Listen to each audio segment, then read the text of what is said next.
Yo, what's going on, guys? It's your boy. Welcome back to the channel. Modern movie review. So today we got a big one. We're going to be doing a movie review of the movie Creed 3. I went out and watched it yesterday. I thought it was really, really good. Definitely think it's one of the best boxing movies I've ever seen.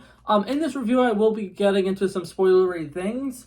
So here's your little spoiler warning. I am going to start off not as much spoilery, so I'm going to dive right into it. The first 30 seconds or so definitely are not going to be spoilers, but after that point, beware, there will be spoilers in this review. Okay, so right off the bat, I do want to go ahead and say this was a really good movie. I thought it was great. It was a brilliant boxing movie, definitely one of the best boxing movies I've ever seen. Granted, I've only seen the other two Creed movies and the movie Here Comes the Boom, so I don't have a lot to compare it to, but I thought it was great. I thought it was excellent. The montage scenes in this were great. The warm-up scenes were great. I love the overall message of your demons always haunting you, and sometimes you need to talk about things. I love that in this movie, it's kind of showing that Creed probably should seek therapy, right? It does a great job of showing a lot of men struggle to reach out for help when they need help, and Creed definitely needs help, and he's scared to just talk to his wife about it, and I think it's very emotional. I think it's very powerful. I think the way that Michael B. Jordan portrayed it was fantastic. I like the fact that the villain is somebody from his past. It's someone who's more meaningful to him. It's somebody who's really important to him. It's not like it's just some random guy off the street. It's not like some of the other movies where it's like, oh, it's just this guy who's a big boxer in the boxing world. It's someone from his past. It's someone he knows. It's someone he had a close connection with. And it's someone who, if he beats them, it's going to be more meaningful than if he just beats somebody who's the #1 guy in the world and is a cocky, arrogant jerk with a British accent. Now, that being said, I do want to talk about Jonathan Majors. I think he portrayed his character brilliantly. I think he did a great job of showing. There was a lot of tension. And all of the scenes where Michael B. Jordan and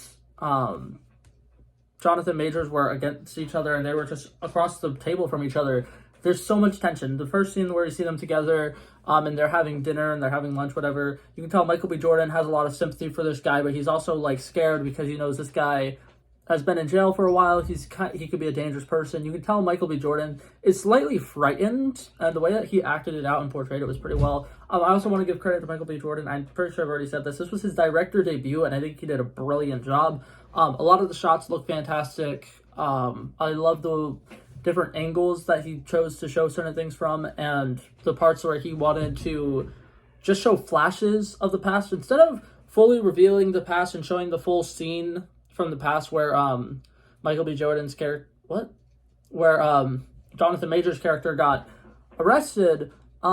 He showed it in flashes, he showed it in glimpses, he slowly built it up so that we were understanding the basic overall gist of it was Creed got into a fight, Dame came to help him out, Dame pulled a gun, cops showed up, and I like the way that they slowly built that. It's all one scene, but it builds over time and over time and over time.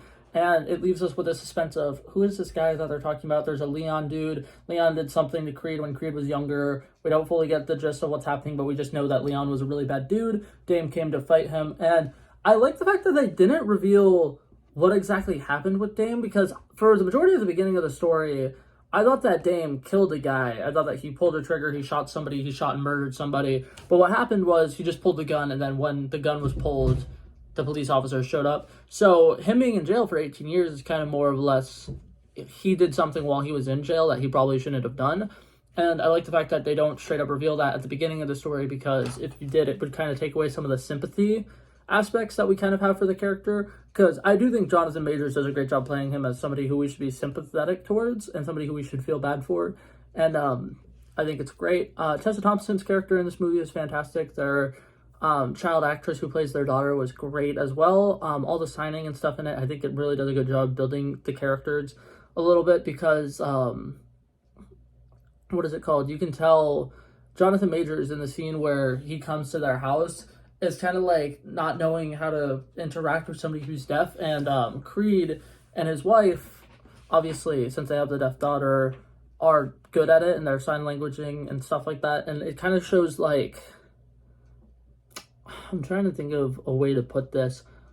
It just kind of shows strength in character and how they're putting a lot of work into their family, and they're really building their family and making sure that their family is strong and stuff like that. It shows that they're both great parents, and I think the whole family dynamic in this movie is great. The death scene with Creed's mother was very heartbreaking, very sad, And I think that the actress who portrayed Creed's mother did a brilliant job in that scene. And I think everything with the stuff proceeding, it was also fantastic. At the end of the movie, the training montage I thought was amazing. And one of the things I thought was absolutely hilarious about it, one of the songs mentions living in Wakanda. I just thought that that was funny. Son of a bit. Okay, no, I'm fine. But yeah, so that happened, that was great. And then finally we get to the final battle, which I think was portrayed excellently.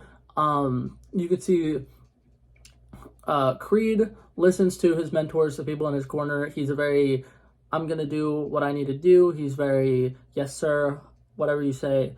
I'm gonna try to work this out, whatever. He's a very cooperative person. He's a good person. Versus Dame, who's Jonathan Majors' character, is more of his people in the corner are telling him, hey, you got to do this thing. You got to listen. And he's so stubborn. And he's like, I'm not going to listen. I'm just doing what I'm doing. And you can tell that there's just like that rivalry. They're head on. They're actually pissed at each other. And the way that they portray it is fantastic. And another thing about this, the direction scene to make it more personal and kind of have originally round 1, round 2, it's the entire audience. You can hear everybody in the background. You can hear the people in the corner. And then from round 3 to round 11, it's an empty stadium. There's just the two of them, personal, up against each other, hitting, and then there's like opera music playing in the background, and it is cinematically beautiful. I thought that everything about that scene was excellent. The acting in it was fantastic. The music in the background was fantastic. The fact that it was more personable and it was just the two of them was great. And then when it cuts back into reality, the little snapback to reality, and they say, and that's the end of round 11, whatever, and then they go on to doing whatever they were doing. It was great. I think that that directive decision by Michael B. Jordan was fantastic, and I think that overall the entirety of that ending scene with them getting their personal, fight scene was great. And then at the end of the movie when they're like, hey, buddy, it wasn't your fault. And it's not your fault either, and they kind of have that resolution, was great. And yeah, personally I thought it was a brilliant movie, definitely the best boxing movie I've ever seen, but like I said, the only other boxing movies I've seen are Creed 1, Creed 2, and Here Comes the Boom with Kevin James. It's a great movie though, I thought it was hilarious.